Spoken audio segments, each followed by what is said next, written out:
नाज़रीन, नकीबुल्ला क़त्ल केस जो फ़ैसिलो अची वियो। राव अनवार समेत समूरा जवाबदार बरी थी विया। कराची जी दहशतगर्दी टोड़ अदालत नकीबुल्ला क़त्ल केस जो फ़ैसिलो ॿुधाए छॾियो आहे। उन हवाले सां तफ़सील ॿुधाए रहियो आहे SS न्यूज़ जो रिपोर्टर नबी बख्श ख़ास खेली। जी नबी बख्श, छा तफ़सील आहिनि?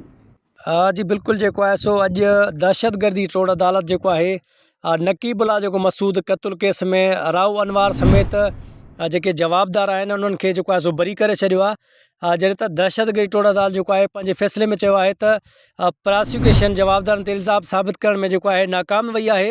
ऐं उन में जेको आहे सो अदालत इहो बि चयो त जेको आहे सो पुलिस मुक़ाबिलो जंहिंमें जेको आहे सो नकीबुल्ला जो मसूद आहे उनखे मारे वियो हो, उहो जाली हो। अदालत जेको आहे 60 जवाबदारनि ख़िलाफ़ जो केस आहे वारो जो फ़ैसिलो आहे उहो करे वरितो आहे, जंहिंमें जेको आहे सो अदालत राव अनवार ऐं DSP जेको आहे सो कमर अहमद, अमाला मरवत ऐं ॿियनि समेत समूरनि जवाबदारनि खे जेको आहे सो बरी करे छॾियो आहे। जॾहिं त पंहिंजे जेको आहे सो नाज़रीन खे असां इहो बि ॿुधाईंदा हलूं त जेको आहे सो नकीबुल्ला मसूद जेको आहे उनखे 13 जनवरी 2018 ते जेको आहे सो मुबीना जाली मुक़ाबले में जेको आहे सो क़त्लु कयो वियो हो।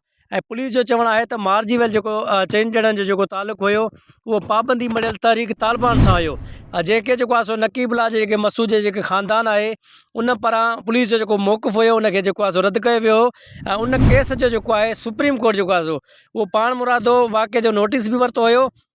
ऐं लाॻापियल जेको आहे सो केस में अॻुवणे जेको आहे सो SSP जेको आहे राव अनवार समेत 18 जवाबदारनि ते 25 मार्च 2018 ते फ़र्द जुर्म जेको आहे सो लागू कयो वियो हो। ऐं दहशतगर्दी अंत वारी अदालत 51 शाहिदनि जा जेके उहे बयान जेके उहे रिकॉर्ड कया हुआ।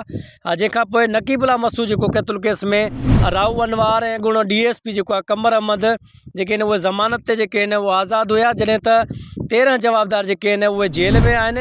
ऐं जॾहिं त केस में जेके नामज़ जेके अॻुवणो जेको SHO आहे अमाला मरवत समेत जेके 7 जेके जवाबदार हुआ उहे पिणु मफ़रूर आहिनि।